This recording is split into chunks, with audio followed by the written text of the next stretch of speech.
Iniciando o vídeo ao vivo. Deixa eu ligar aqui essa outra câmera para poder marcar o tempo, ok? Glória a Deus.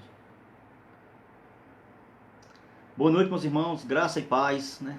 Para mim é um prazer estar aqui com vocês mais uma noite de novo, para darmos continuidade àquele velho estudo que nós já vimos há um bocado de tempo aqui, falando sobre métodos de interpretação bíblica, ok?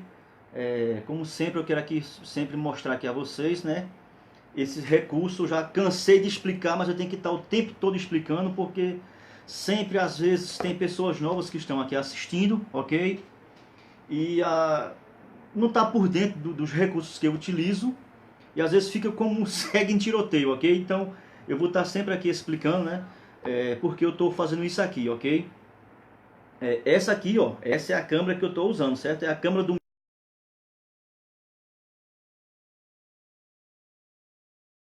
meu, que é a imagem melhor. Entendeu? Aí pode ocasionar essas pausas aí, ok? Tudo bem? Essa outra câmera aqui, você que caso for estiver vendo por aqui, se eu não te der muita atenção, é que a câmera aqui do notebook, a câmera não é legal, fica ruim pra caramba, a imagem fica muito ruim. Eu utilizo essa aqui apenas porque ela tem aqui, ó, para marcar o tempo, né? Eu gosto de usar praticamente entre 45 a 45, 50, 55 minutos, estourando uma hora de aula, mas para não ficar muito chato. E aqui no celular não tem como marcar, ok? Você que está vindo por aqui, não dá para me marcar. Aí eu olho para cá apenas para marcar o tempo, ok? Então se você estiver vendo por essa câmera aqui e eu não estiver te dando atenção, você me perdoe. Você volte para essa câmera aqui, ok? Que é essa câmera aqui que eu estou utilizando. Irmão, meus amados, a gente já vem há um bom tempo já dando algumas pequenas aulas, eu posso chamar de aula, não sei se é de aula ou não sei como você queira chamar, né? Sobre a questão da interpretação bíblica e os seus métodos, né? As questões que diferenciam uma igreja de outra, né? Como um discipulado, né? Como até mesmo uma posição teológica, tudo isso aí está com base no tipo de metodologia ou de interpretação que a tal escola ela é adepta, ok? E a gente vem aqui falando já em algumas aulas atrás, se você não viu, você não está por dentro, né? Elas estão todas aí no meu Face, é só você voltar lá na minha página, no meu Face lá, e pesquisar lá que você vai encontrar aí, desde a primeira aula até hoje, certo? A gente começou lá atrás, eu acho que já está com um bocado de tempo, já 5 meses atrás, não sei, não lembro mais. A gente vinha falando aqui, refutando sobre a escola que defende o postulado escatológico chamado de pós-tribulacionista, ok? Que é uma escola que defende que a igreja passará pela grande tribulação. E a gente viu lá quais são as bases que eles utilizam, as interpretações. E a gente ali entrou, não a fundo mesmo, né? Porque aí daria muitas aulas e a gente não ia terminar nem tão cedo. E aí ficaria chato, você logo desistiria e não ia ficar perdendo seu tempo, né? Vendo aqui eu falar tanta coisa que até às vezes você talvez não entenda, ok? Eu não digo assim, você não entende, você que não está assim muito, não gosta muito de escatologia. A área que eu gosto de quebrar muito a minha cabeça é a questão de escatologia e hermenêutica, ok? Então tá aí as aulas, né? E a gente viu lá e eu mostrei quais são as bases que essa escola pós-tribulacionista utiliza para dar base aos seus argumentos. Então a gente foi lá e, se eu não me engano, parece que são 7 bases. Aí eu mostrei as bases, como é que elas são construídas, e ali eu fui lá e refutei todas elas. É claro que na minha refutação pode ficar lacunas, né? Eu não sou PhD, não sou mestre nessa área, eu sou apenas um cara curioso, né? E tento me esforçar para chegar ao máximo ali do que a Bíblia nos ensina através do seu Espírito, ok? Através do Espírito de Deus que está ali ministrando aos nossos corações, ok? Então essa era o meu objetivo. E aí, depois que a gente terminou todas essas aulas aí, eu entrei em pequenas aulas agora para mostrar os métodos de interpretação existentes e quais são as escolas que utilizam esses métodos para ter os seus ensinamentos, ok? Então a gente viu nas primeiras aulas, né, o método alegórico, como ele surgiu, como é que ele utiliza a interpretação dentro das escrituras, principalmente do Antigo Testamento, as suas aplicações, né, as suas bases. E a gente viu lá que a escola pós-tribulacional, para defender o que defende, né, e para manter essa postura, ela só consegue fazer isso porque o uso que eles fazem é o uso do método alegórico, né? Mas como a gente já vem aqui trabalhando alguns dias, algumas semanas ou meses, eu acho, já faz, a gente viu lá, né, que esse método ele é muito perigoso, certo? Ele não é um método inicial utilizado pela igreja primitiva. Esse método, como a gente vai estar aqui trabalhando, deixa eu mostrar para vocês aqui de novo. Olha aí, ó. A câmera vai focar a história da interpretação, ok? Então, a gente vai ver a partir desses dias aqui, dessas aulas aqui agora, como foi que surgiu esse método. Como o método alegórico surgiu? Quem são os seus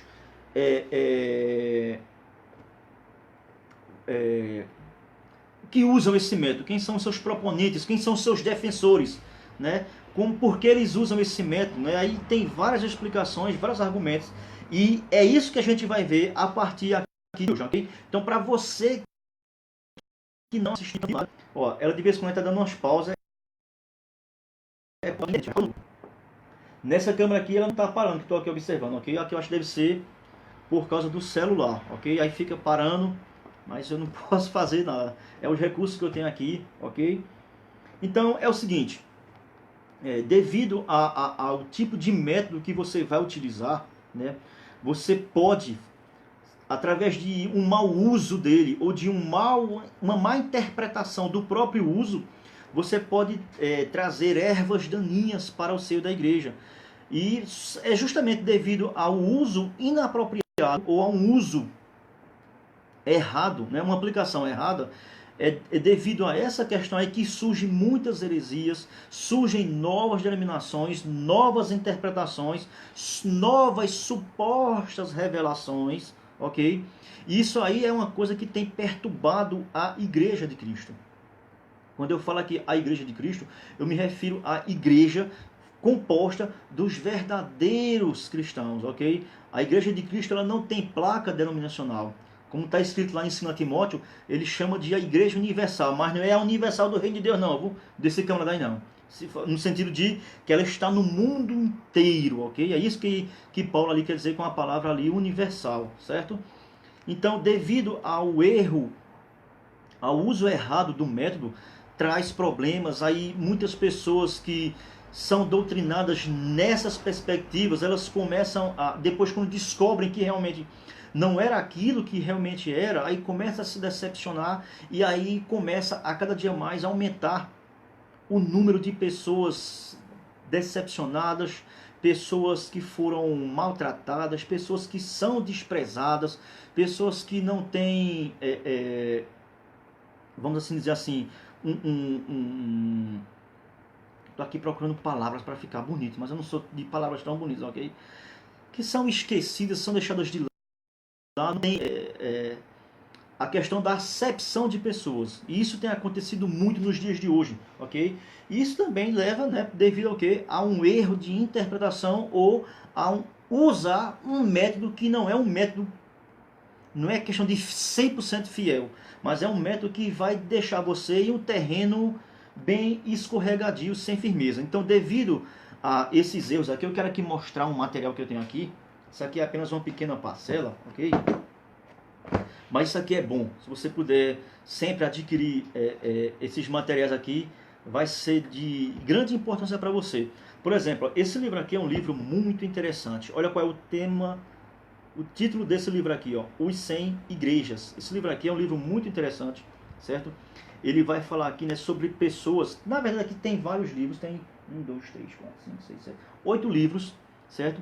Que vão tratar das mesmas questões, só muda praticamente o tema do livro, o autor, né? E algumas questões que às vezes são peculiares em acontecer apenas em um canto específico, já no outro não acontece, entendeu? Então, ó, esse livro aqui ele vai tratar sobre a questão do movimento desengrejado, pessoas que foram desiludidas com a igreja, pessoas que sofreram na igreja, as pessoas que passaram grandes apertos e não tiveram apoio sequer pela igreja. E devido a que há uma liderança totalmente despreparada, que não sabe fazer um uso correto da palavra de Deus, e aí começa a ferir muita gente. Esse livro aqui é muito interessante, mas eu quero mostrar esse material aqui a você, não é para lhe deixar escandalizado ou para lhe deixar com a intenção de que você vai ter raiva ou ódio da igreja. Não, não é isso. Mas eu quero te mostrar a realidade que muitas vezes tem acontecido no nosso meio, certo? Ó, outro livro aqui muito interessante é esse livro aqui. Olha o nome do livro aqui, ó. Feridos em Nome de Deus. Isso aqui é de uma autora, Marília de Camargo César. Ela era uma repórter e ela conta aqui um caso muito especial seu, ok? De pessoas que saíram, e ela foi fazer essa pesquisa sobre essas coisas e terminou dando neste livro aqui, ó. Esse livro aqui, e é até difícil de achar esse livro aqui, viu? Esse livro aqui ele não é muito bom de você encontrar, não. E ele é um livro muito pesado no seu conteúdo, né?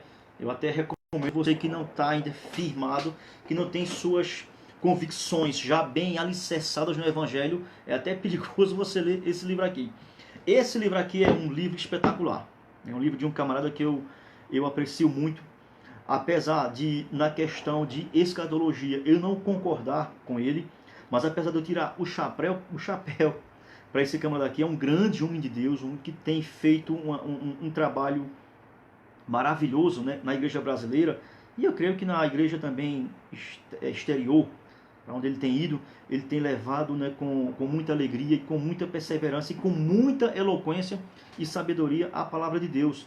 E esse livro aqui, justamente, ele vai tratar dessa questão que a gente aqui está tentando expor para vocês, sobre a questão de interpretações erradas, né, que tem ocorrido dentro do seio da igreja. Olha quem é o camarada, Pastor Augusto Nicodemos, né? Ó. E o livro é esse aí, ó, Polêmicas na Igreja. Esse livro aqui ele vai tratar de várias questões polêmicas que têm acontecido, o que se é certo, se é errado, né? É tudo, como eu falei aqui, né? Só muda os nomes, mas praticamente eles vão estar sempre batendo aqui na mesma tecla. Esse livro aqui, ele é maravilhoso, eu tenho ele desde... Eu comprei em 2015 esse livro aqui, ó. Muito bom, eu recomendo também para você que quer conhecer um pouco sobre a questão dentro da igreja. Outro livro também que eu recomendo para você, é um livro também muito maravilhoso, que tem a ver também com a questão de doutrina, né, de posição teológica, é esse livro aqui, ó, também do pastor Augusto Nicodemos, ó, O que estão fazendo com a igreja, né, o uso inadequado da palavra, né, o uso abusivo da liderança, né, o pastor como se achando um cara intocável, né, inclusive interessante que eles até usam muito um versículo bíblico, né, que é não toqueis nos meus ungidos. Se você depois parar para ir analisar esse texto aí e do que se trata, a contextualização dessa passagem, você vai ver que não é bem realmente da maneira como está sendo usada nos dias de hoje, ok? Outro livro também que eu recomendo, muito interessante, né, para você que prega a palavra de Deus, certo? Eu estou aqui apenas fazendo rapidamente, não estou fazendo propaganda para vender livros, ok? Que isso aqui eu não ganho nada, ok? Mas é apenas para mostrar que eu tenho buscado, eu tenho procurado buscar informações para que eu não venha passar coisas que não são verdadeiras para você, para não ficar por mentiroso, né? Para que eu tenha um pouquinho, pelo menos, né, de base, de alicerce sobre aquilo que eu estou aqui falando. Um outro livro que é muito interessante, que tem a ver também com essa questão da interpretação e da pregação da palavra, é esse livro aqui, ó, O Clamor da Igreja, de Jailton Moraes. Esse cara aqui, ele, para mim, ele é um dos nomes número 1 aqui no Brasil sobre a questão de homilética, né, sobre a excelência e a arte da pregação.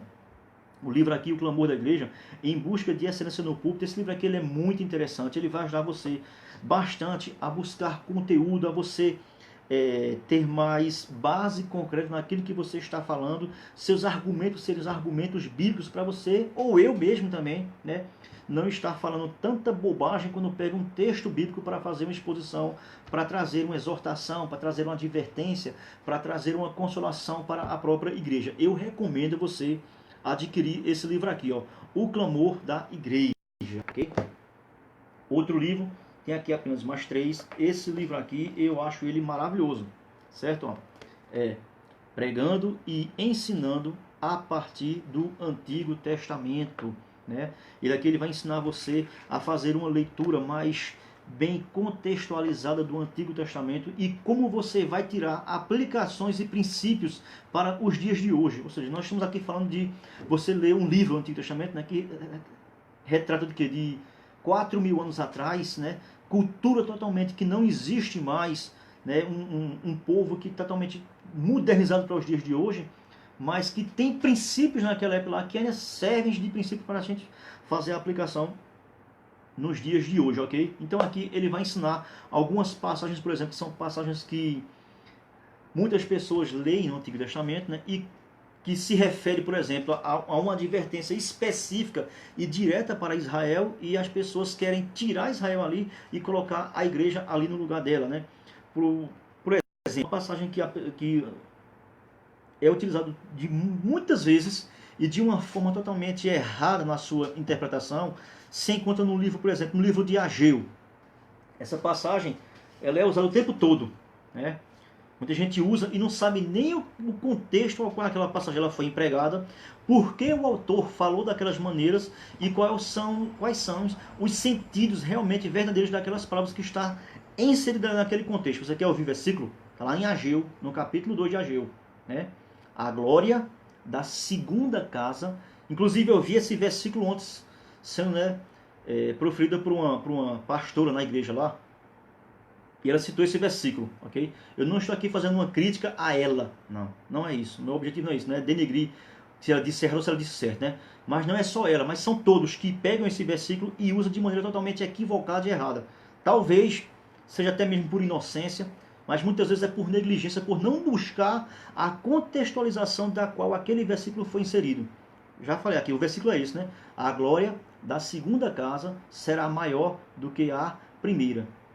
Que tem de gente que quando cita esse versículo cita ele totalmente fora do contexto e dá uma interpretação que não tem nada a ver com o contexto.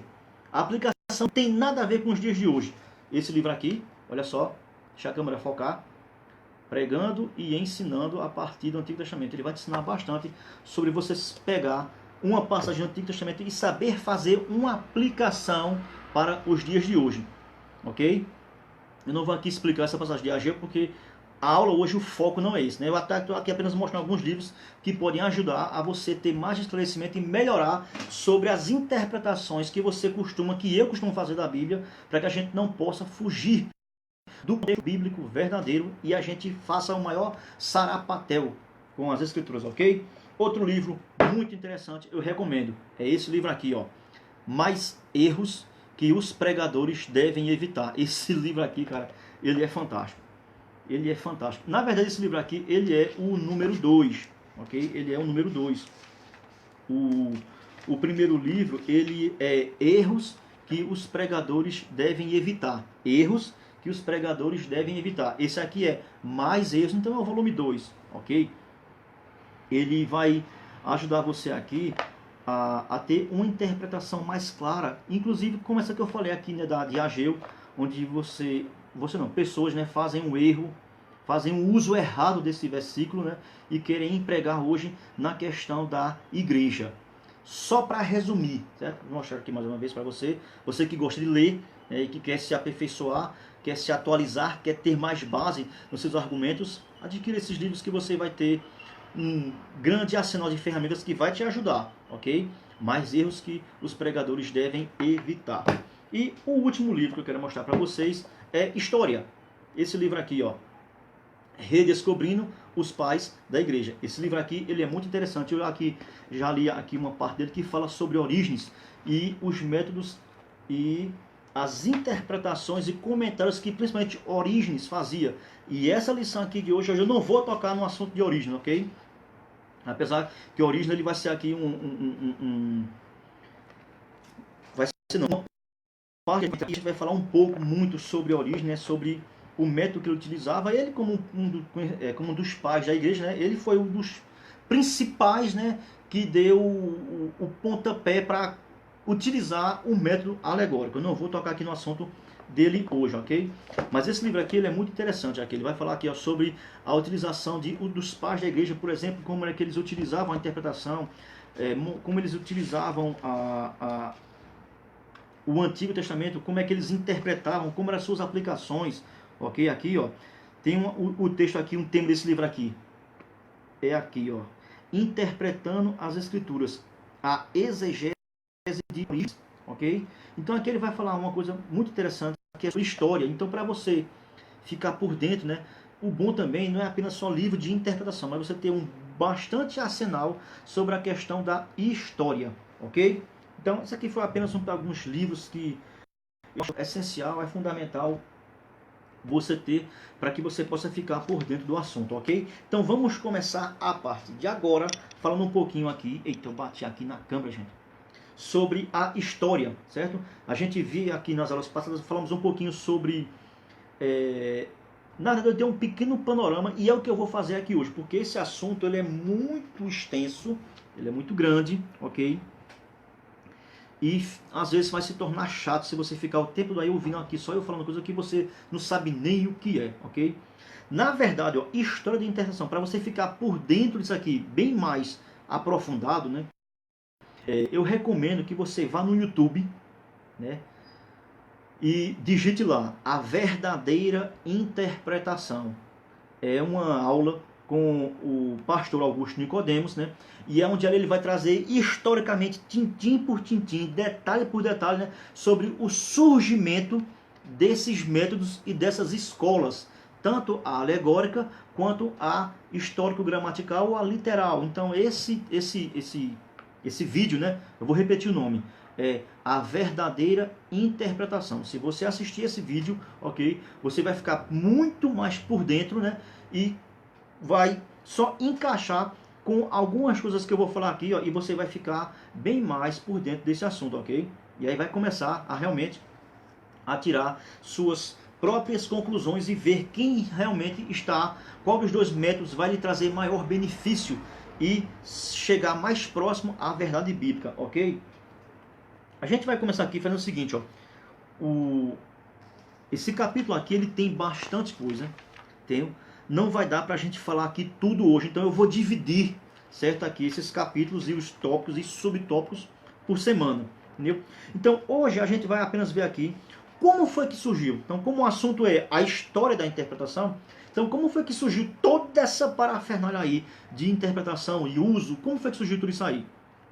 E a gente sabe, né, que a base central, a disputa central, por exemplo, entre as escolas pré e amilenistas, elas estão tudo com base na sua, o quê? Na hermenêutica, né? Eu vou ler aqui assim, ó, é necessário rever, ó, o desenvolvimento dos dois métodos hermenêuticos sobre os quais repousam essas duas interpretações, a qual? A alegórica e a literal, ó, para que a autoridade, ó, do método literal possa se firmar.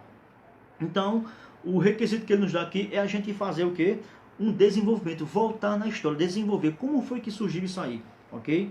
O começo da interpretação é o primeiro tópico. Ele vai dizer o seguinte, ó. É fato, eu vou ler aqui bastante, né? Como no caso é a questão de história, né? Eu vou ter que ler muitas coisas aqui e você vai ouvindo, depois você volta que vai ficar salvo aí, para depois você realmente pegar, porque às vezes eu posso falar rápido, né? Às vezes eu posso falar aqui uma palavra que você não entendeu, aí você volta aí e assiste novamente, ok? É o seguinte, ó, o começo da interpretação, como foi que surgiu, como o pontapé inicial, de onde partiu essa questão? Quando eu olho para cá, irmão, é porque a internet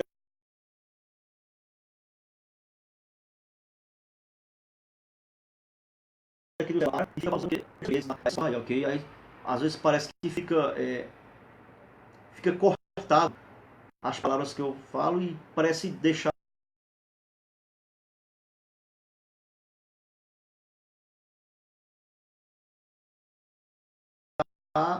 sem entender completo, certo?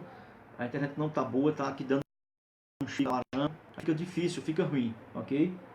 Eu vou explicar de novo. Quando dá essas pausazinhas, é porque a internet não está boa, aí ela pausa, aí a filmagem para. Mas como a filmagem para, para também o áudio. E eu fico aqui falando e aí fica pausado. Aí quando a minha fala volta, parece não encaixar com o que eu vinha falando, ok? Então é porque pausa, aí parece que o raciocínio fica incompleto. Mas é justamente isso que acontece. Então vocês me perdoem, não tem como resolver esse problema, ok? Vamos voltar aqui. Parece que já voltou e tá legal, ok? Se o raciocínio ficar incompleto, aí você que está assistindo, você pode dar um sinalzinho aí que eu tento repetir alguma coisa que eu falei que foi cortado o áudio, ok? Eu só peço desculpa a vocês. Ó, na câmera aqui do notebook aqui, ó, ela já parou e está aqui, ó, tentando reconectar, ok? mas já o vídeo aqui do YouTube não parou, ou da câmera do celular não parou, está gravando ainda, ok? Então vamos lá, o começo da interpretação. É fato, geralmente, aceito por todos os estudiosos da história da hermenêutica, que a interpretação ela começou por ocasião do retorno de Israel do exílio babilônico sob a liderança de Esdras, conforme está registrado lá no livro de Neemias. Ou seja, quando o povo de Israel foi cativo para a Babilônia, eles ficaram lá por 70 anos. E isso aí fez com que eles esquecessem totalmente suas raízes. É claro que não todos, ok?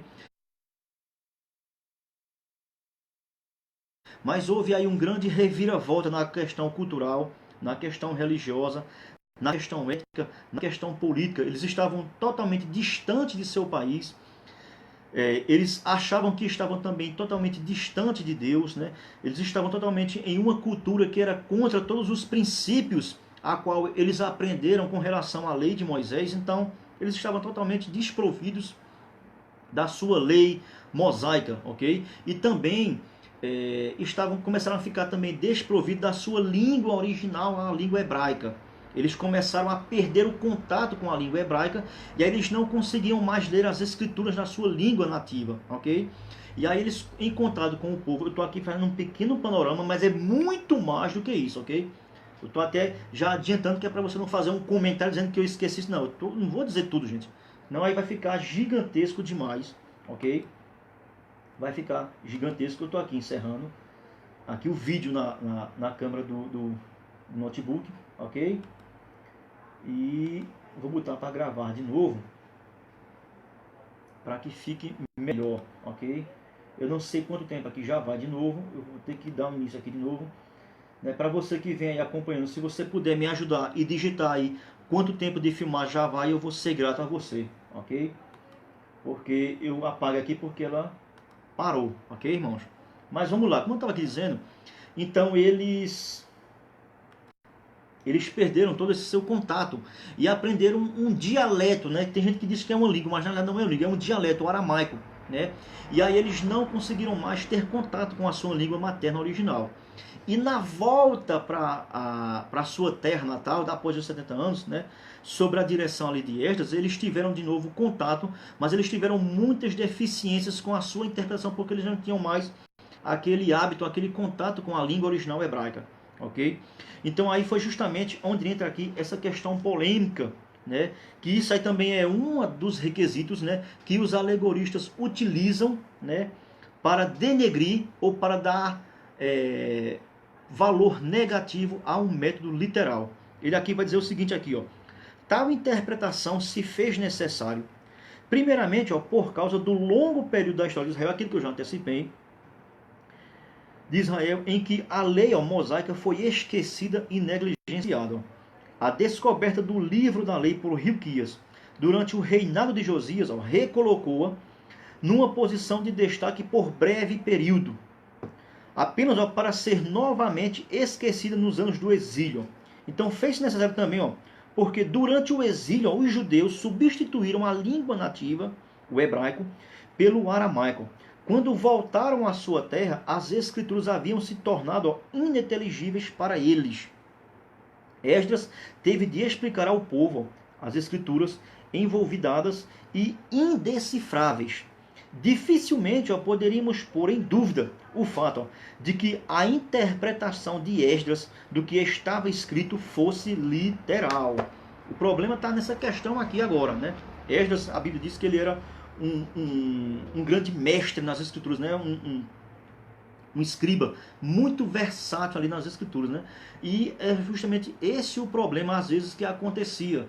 E a gente sabe muito bem, quando a gente vai ler o Novo Testamento, Jesus teve muitos problemas com os fariseus, com os doutores da lei, com os escribas, porque devido a esse período aqui e esse uso desse método literal radicalizado, né, aí ela trouxe esse método na sua forma radical. Eu quero dizer isso, que esse método na sua forma radical trouxe excessos nas suas interpretações que foram mais negativas do que positivas, né? Foram excessos nocivos à interpretação literal. Então, a gente vai ler aqui agora o tópico 2, que diz o seguinte: a interpretação judaica do Antigo Testamento.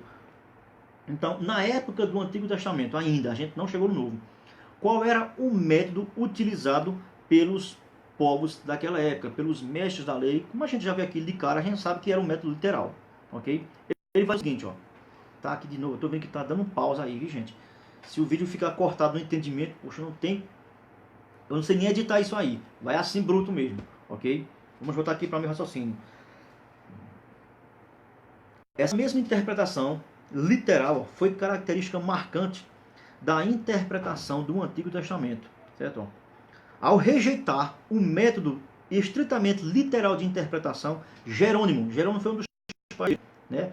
Jerônimo, na verdade, ele é o autor da tradução da Bíblia, né, hebraica para o latim, que é a Vulgata. Eu já expliquei aqui muito sobre o que é essa tradução e quais são e quem foi o seu tradutor, que foi Jerônimo, ok? E Jerônimo aqui também, ele como contemporâneo de Orígenes, né, ele também foi um precursor que utilizou o método alegórico, entendeu? Olha o que é que ele vai aqui dizer do método literal dos judeus. Olha só, chama a interpretação literal de judaica, dando a entender, ó, que facilmente pode tornar-se herética e repetidas vezes, ó, afirmar ser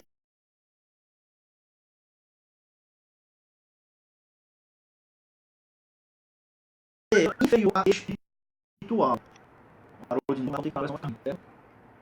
Olha só, aparentemente, ó, na opinião de Jerônimo, método literal e interpretação judaica eram sinônimos, ok? Então ele viu, né, que o uso abusivo, né, ou sem entendimento, né, do método literal, ele poderia trazer danos, né, para a própria igreja primitiva, né, que estava ali já em sua fase de crescimento, com o desenvolvimento do cânon, né, tudo isso aí tem a ver, ok? Que eu tenho que resumir, senão vai ficar muito grande.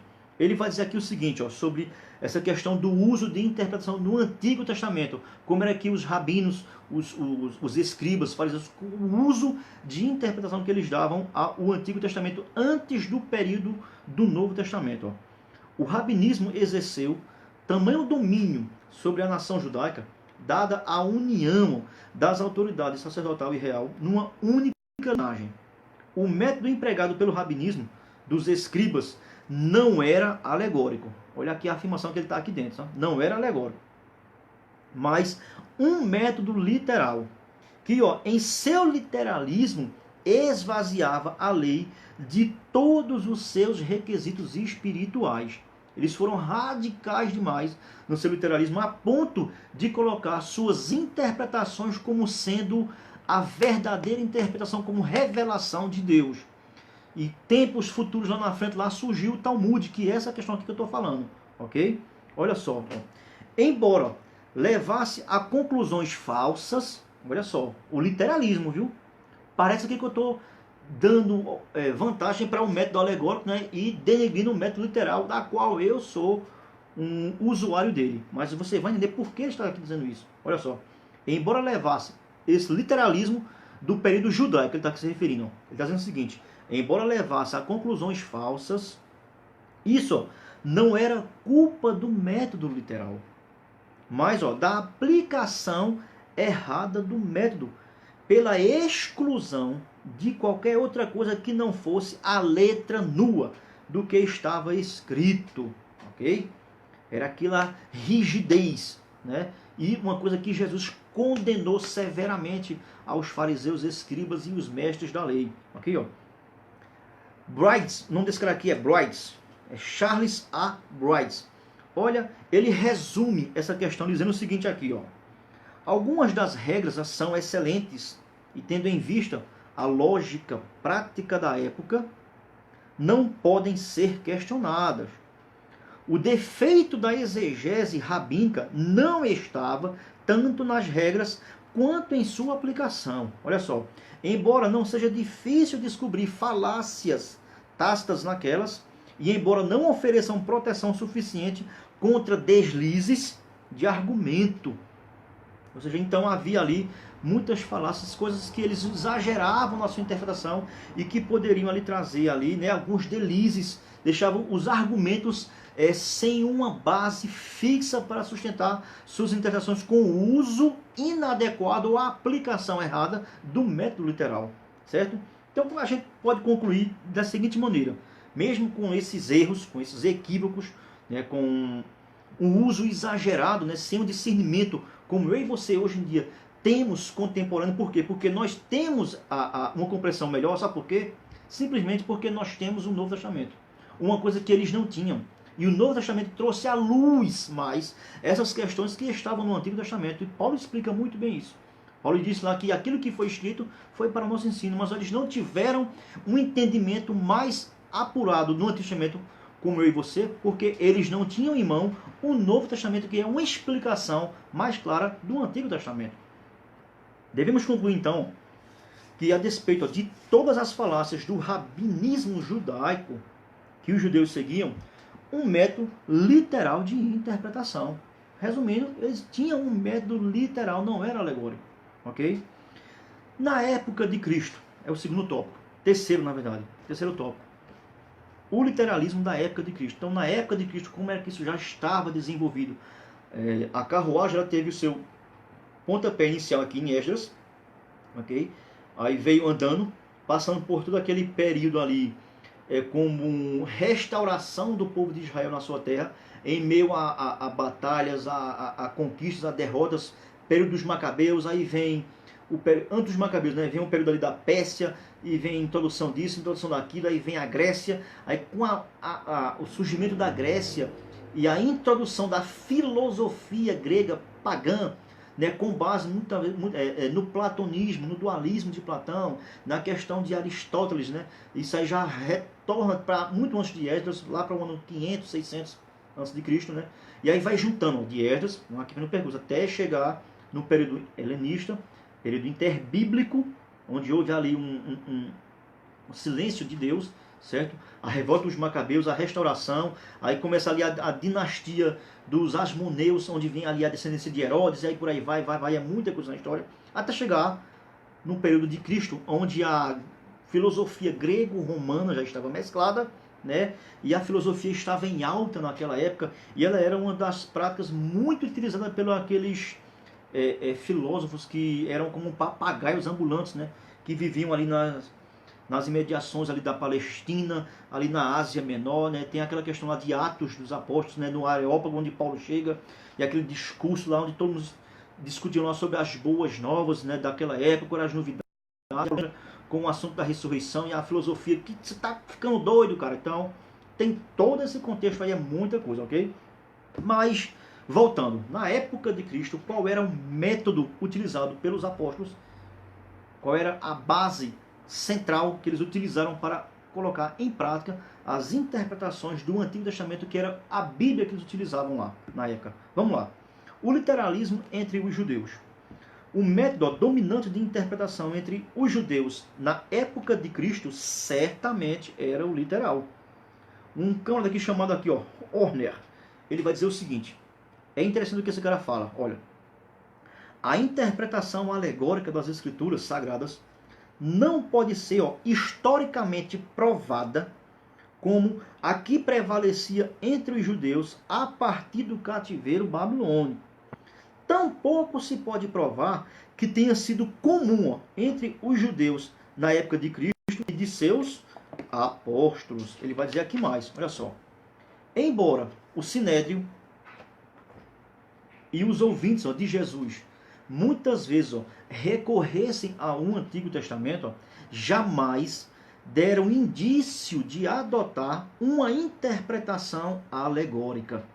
Então aqui já deixou bem claro, não é verdade?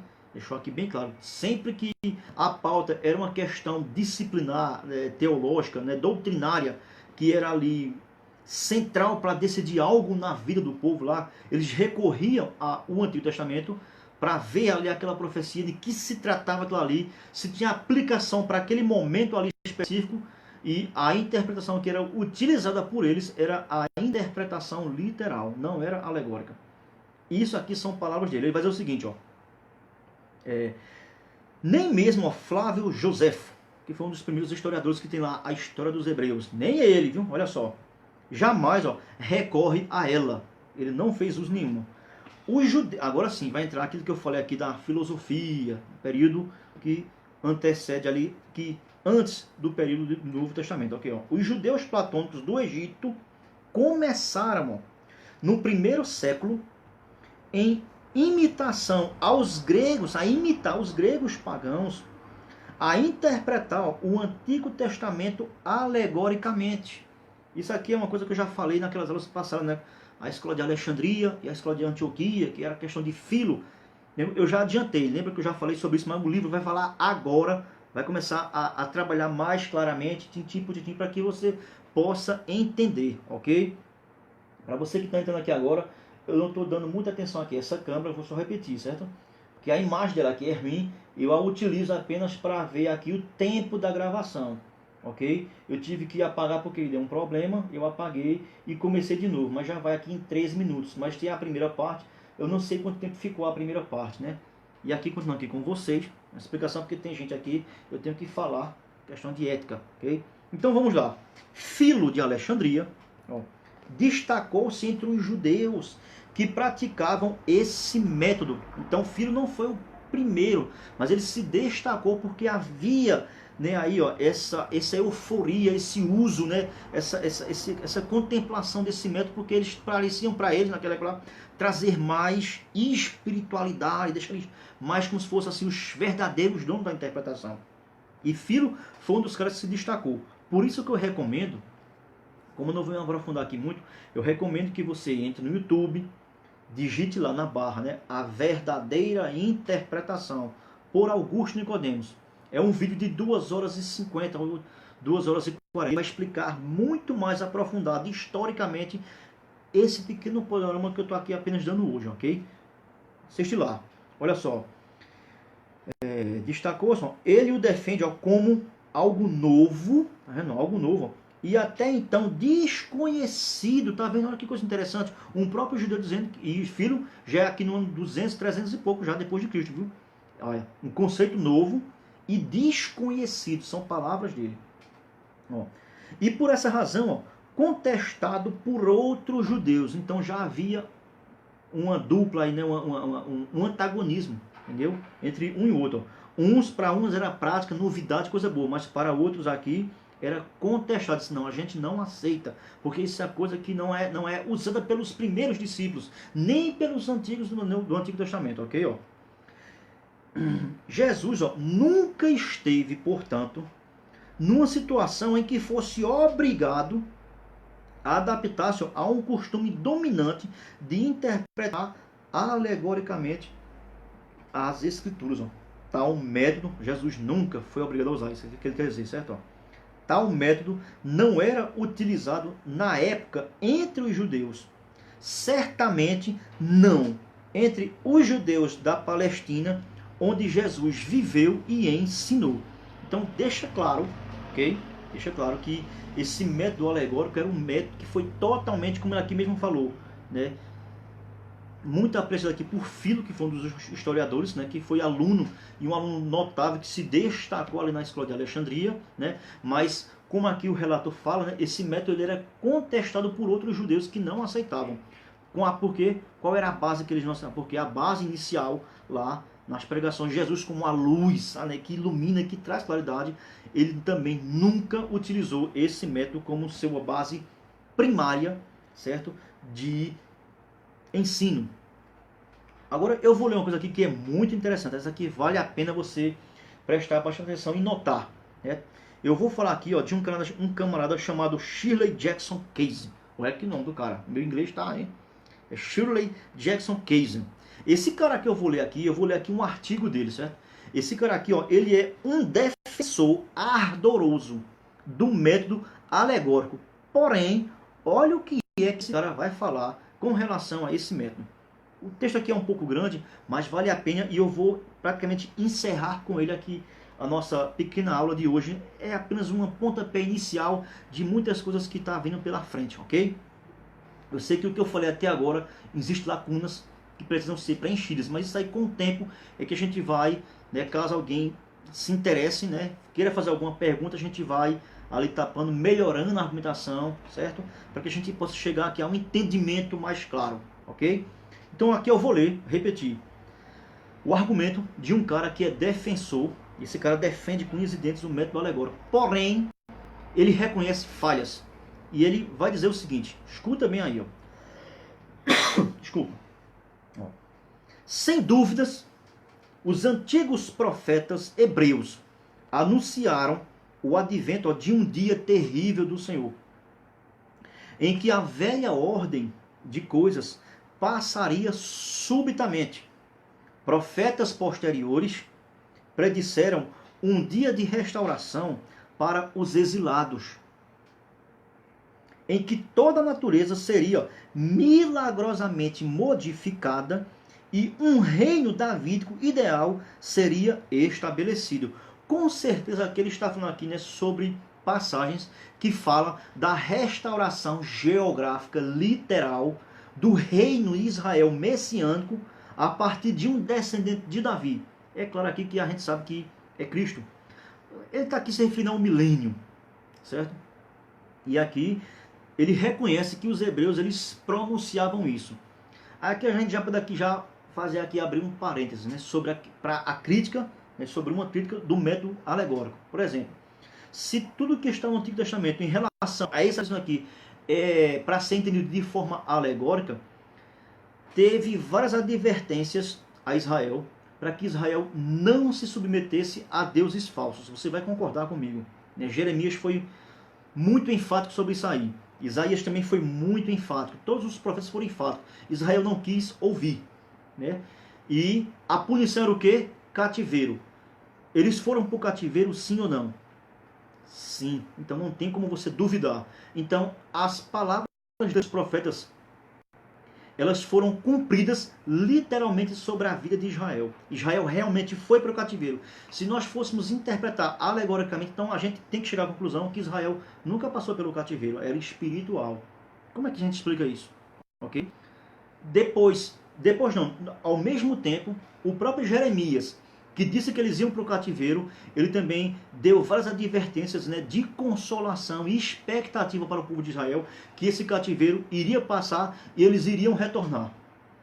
Então, essas passagens, como a gente vai interpretar alegoricamente, se não literal? Por quê? Porque isso aconteceu literalmente do jeito que Jeremias, Isaías ou qualquer outro profeta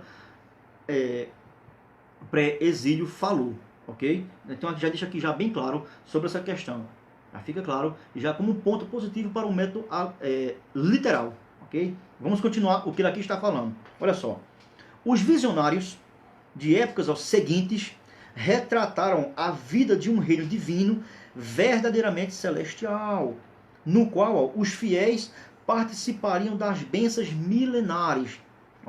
Os primeiros cristãos esperavam em breve contemplar a Cristo, voltando entre as nuvens, assim como tinham visto subir aos céus, literalmente. Ou seja, os primeiros cristãos, os apóstolos, os primeiros ali, discípulos ali, eles esperavam literalmente que Cristo iria voltar. Literalmente, como eles ouviram pela voz, né, de dois varões, né, vestidos de branco, lá em Atos dos Apóstolos, capítulo 1. Varões, porque vocês estão aqui, né? Esse mesmo Cristo que vocês viram irá. Então eles tinham essa esperança, essa perspectiva, né, literal de que Cristo iria ali voltar nos tempos dele. É isso que ele quer aqui dizer. Eles tinham a interpretação que literal, não era alegórica. Vamos lá. Ele está aqui dando ponto positivo, ok? Para o literalismo. Ele está reconhecendo isso. Ó, vamos continuar aqui a leitura desse camarada. No que diz respeito a esse tipo de imagem, o pode, de forma bem justa, alegar ser bíblico. É ou não é? Ele está aqui concordando que realmente, se for nessa perspectiva aqui, então realmente o pré é bíblico. Inquestionavelmente, certos escritores bíblicos esperavam um fim. Ele está aqui falando sobre questões, predições futuras, que eles esperavam terem o seu cumprimento literal. É isso que ele quer dizer aqui em todo esse texto que eu vou ler. Vou repetir. Cadê meu Deus? Onde foi que eu parei? Caramba. Ó. Inquestionavelmente, ó, certos escritores bíblicos esperavam um fim catastrófico para o mundo. Retrataram os dias angustiosos que viriam imediatamente antes da catástrofe final. Ele está aqui se referindo ao juízo final, né, depois, né, da grande tribulação. Ó. Proclamaram o retorno visível de Cristo celestial, ó, e aguardaram ansiosamente a revelação da Nova Jerusalém. Está aqui dizendo sobre predições, né, que os profetas posteriores eles afirmaram e diziam já no tempo de Cristo, após Cristo, certo? Ó. Qualquer tentativa, olha a afirmação que ele vai dizer, ó, qualquer tentativa de fugir a essas características literalistas do ideal bíblico é inútil, cara. Olha o que ele está aqui falando. Olha só, agora ele vai entrar no ponto-chave que eu falei sobre Orígenes, certo? Como o cara que fechou com chave de ouro o uso do método alegórico. O que ele vai dizer?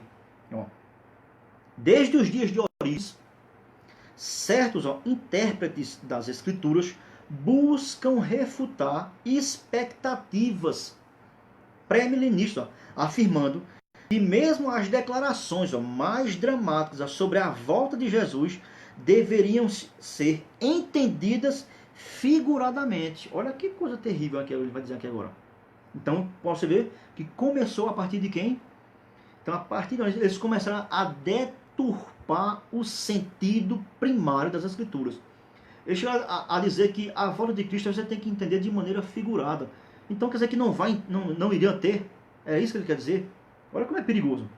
Olha lá, vou continuar. Também se diz ó, que Daniel e Apocalipse ó, são livros altamente místicos e alegóricos, certo? Olha, que não pretendiam referir-se a acontecimentos reais. Oxe, é o quê? Um gibi de ficção?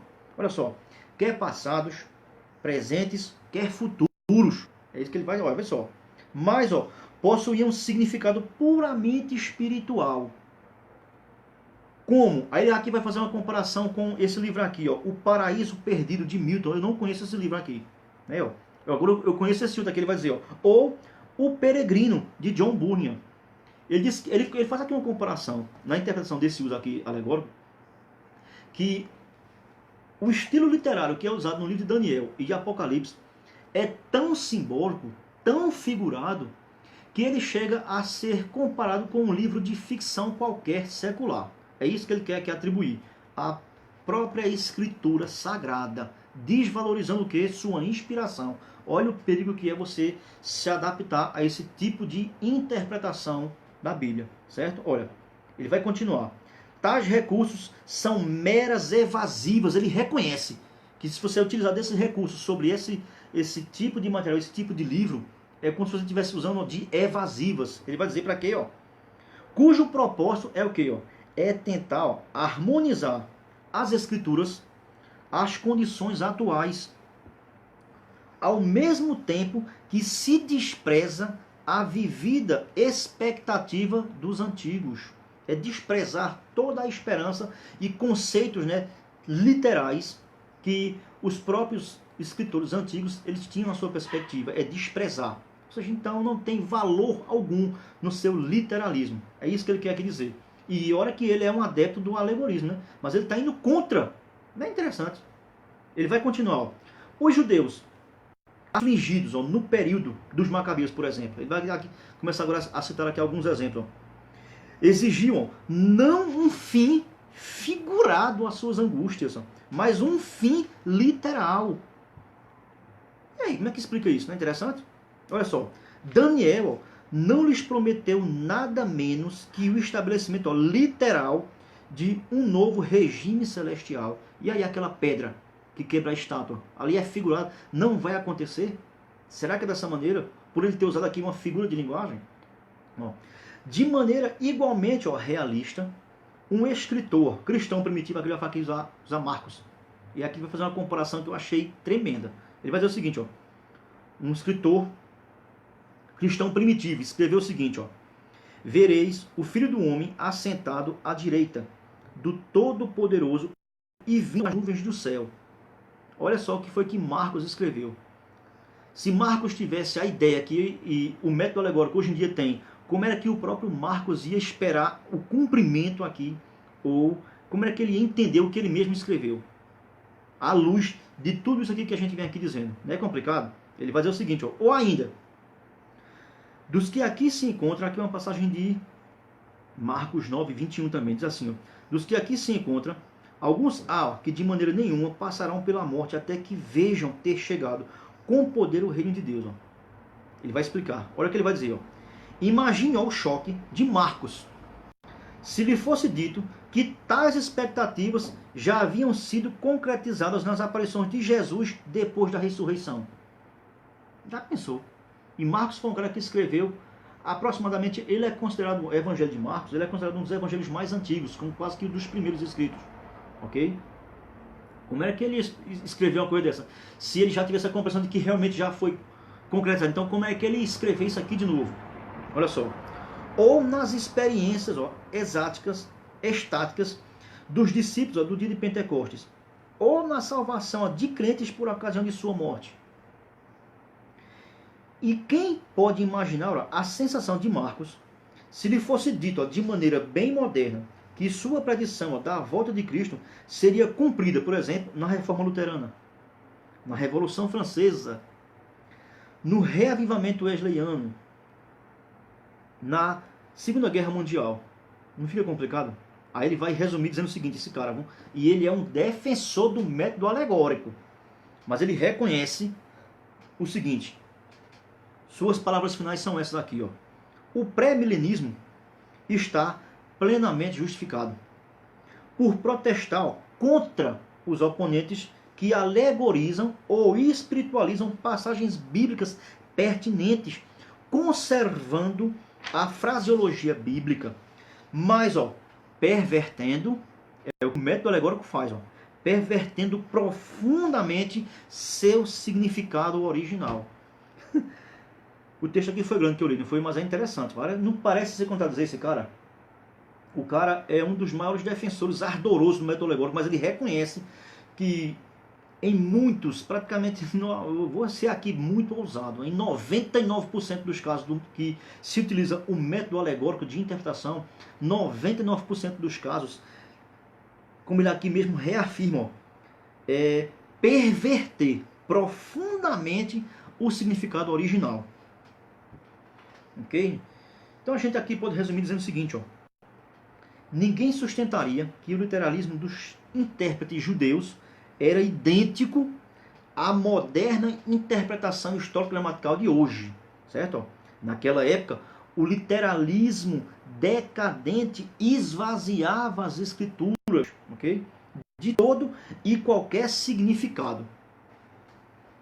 Eu vou aqui ler aqui um resumo que um autor aqui fala, e ele corretamente ele explica e resume o seguinte, dessa maneira.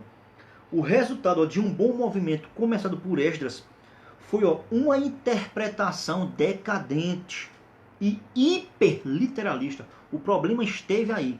Agora, isso, se você não tiver um bom entendimento, você vai entender que eu estou querendo dizer que Esdras interpretou errado as escrituras. Não é isso, a culpa não é de Esdras, mas sim daqueles que vieram após eles, né? Como os escribas, os fariseus, né? Os doutores, os mestres da lei, tiveram uma má compreensão, ok? É isso que eu quero dizer, corrente entre os judeus nos dias de Jesus e de Paulo. A escolha literalista judaica é o que de pior o literalismo produziu. Isso aqui é a verdade, certo? É a exaltação da letra a ponto de se perder todo o sentido verdadeiro, que foi o que Jesus condenou severamente ali os fariseus. Se você quer entender melhor isso aqui, é só você ler Mateus capítulo 23.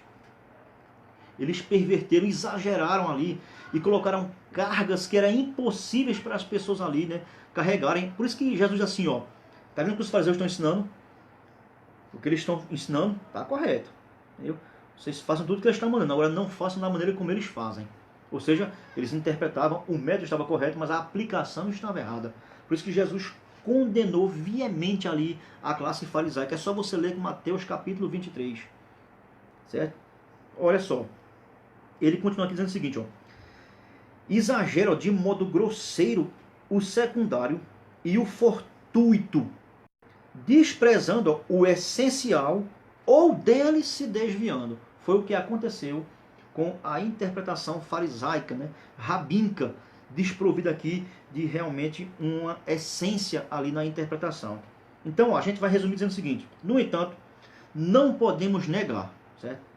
Com todas as suas falhas, nós não podemos negar que o literalismo, esse é o foco, é mostrar quem está certo e quem está errado, mas qual era o método utilizado nessas épocas, mesmo com suas falhas, mas existia ali um método que tinha ali o seu pontapé inicial. Esse é o objetivo dessa aula, é mostrar, não é quem está certo e quem está errado, mas mostrar qual era o método utilizado pelos primeiros, ok? Ó. No entanto, não podemos negar que o literalismo era o método aceito. O uso errado do método não milita contra o próprio método. O que estava errado não era o método, mas o seu emprego. Eu vou parar por aqui, ok? Deixa eu marcar aqui. Então, gente, essa é a questão. Muitas vezes você pode estar lendo de maneira correta, né? De maneira ali boa, mas na hora da aplicação, eu e você podemos errar na aplicação, né? Eu vi uma questão na homilética, um professor ensinando aí no YouTube, eu não vou aqui, não é que eu não vou citar o nome dele, não é porque eu não quero, é porque na verdade faz tanto tempo que eu assisti que eu não lembro mais, né? Mas esse cara, ele é um grande pregador, bom, de uma igreja batista, não lembro agora o nome dele, não consigo lembrar o nome do camarada, do pastor. Mas ele disse uma coisa que eu achei muito interessante nessa questão da aplicação, ok? É o que esse livro aqui, ó, ele vai te ensinar, ok? Tem me ensinado bastante. Que tem muitas pessoas que na hora da pregação, da ministração expositiva da palavra, têm dificuldades uns têm dificuldades na introdução, outros, por exemplo, têm dificuldade no desenvolvimento da argumentação, outros têm dificuldade em explorar os próprios argumentos da pregação, né? E outros têm dificuldades, né, na aplicação daquilo que foi exposto, né? Então é justamente isso aí. Às vezes nós falhamos na questão da aplicação. Entendemos toda a contextualização, todo o emprego, mas na hora da aplicação nós falhamos. Então é isso que esse método aqui ele quer nos propor, e é isso que eu quero propor para a gente, né? É sabermos fazer a aplicação correta daquilo que interpretamos. Ok? Então eu quero encerrar hoje essa pequena aula, acho que vou chamar de pequena aula, ok? Quero também já de antemão agradecer aqui a todos vocês que participaram, né? Eu quero dizer que eu sou muito grato aqui em ter vocês como aqui meus amigos no Facebook que compartilham, que curtem, né? Quero aqui agradecer aqui ao grande amigo meu aqui, Assis Cavalcante. Um abraço aí para o grande Paulistinha. Tu és uma bênção abençoada, né? Teve aqui também aqui o meu irmão Alisson, que se encontra em Caruaru, né? Ele esteve aqui no início, certo? Eu só tenho aqui a agradecer a todos vocês. Quero aqui também agradecer a grande baterista aqui, ó, José Roberto, ok?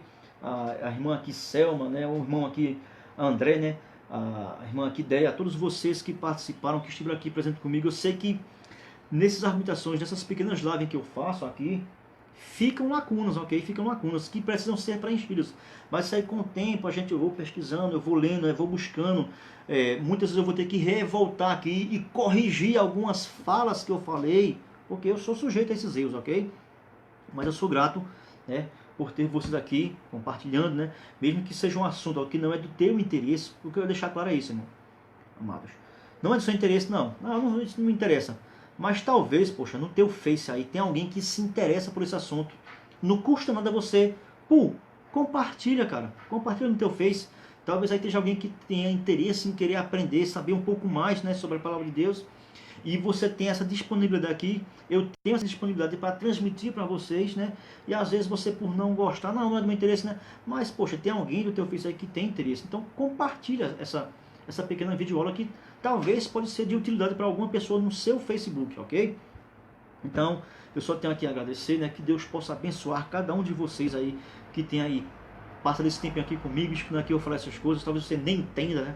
Mas Deus entende, Deus quer, é isso que Deus quer, implantar a sua palavra em nossos corações, né? Para que a gente possa levar o Evangelho, né, a alcançar mais pessoas, ok? Mesmo com minha falha, com as minhas limitações, eu sou pecador, não sou santo, santo só Jesus Cristo, mas eu procuro me enquadrar no que a palavra de Deus pede, mesmo com minhas falhas, né, mesmo com meus defeitos, você nunca iríamos conseguir agradar a todos, né? Teve algumas coisas aqui, algumas coisas na minha característica, na minha personalidade, que eu falo que é desagradável para muitas pessoas. E se eu for me ater isso aí, meu irmão, eu vou me frustrar. Então eu não posso. Não estou te agradando, meu irmão, fazer o quê? Ok? Ok? Ficou legal? Não se chateie, né? Pelo que às vezes eu sou bem inflexível, acho que a palavra é essa, né? Mas eu sou bem claro, eu não gosto de estar com assim por trás para dizer a verdade, e a verdade tem que ser dita mesmo que ela não é vendo, mas tem que ser dita de maneira sábia. E às vezes a gente não tem tanta sabedoria para falar certas verdades, ok? Então, ó, a minha palavra é essa, que Deus abençoe toda a sua vida, a sua família, o seu trabalho, todos os seus pensamentos, eles possam ser concretizados e realizados, né, por Deus, ok? E também quero aqui fazer também aqui um convite a você aqui da minha cidade, né, que se encontra aqui amanhã ali na Assembleia de Deus, né, Vida e Paz, ali do pastor Feber Alencar. Nós estaremos ali trazendo ali um culto da palavra, né? Nós estaremos ali fazendo ali a exposição da palavra de Deus, né? E quero convidar você a comparecer lá para nos prestigiar e juntos aqui, né? Aqui não, lá, né? Adorarmos ao Senhor, né? Para a honra e glória do seu nome. Amém? Que Deus abençoe toda a sua família em nome de Jesus. E a semana que vem não vai ter, porque eu tenho um compromisso ali numa igreja, então não vou poder estar aqui fazendo continuidade desse estudo aqui da história das interpretações. A gente continua na outra semana ainda, tá ok? Então, Deus te abençoe em nome de Jesus.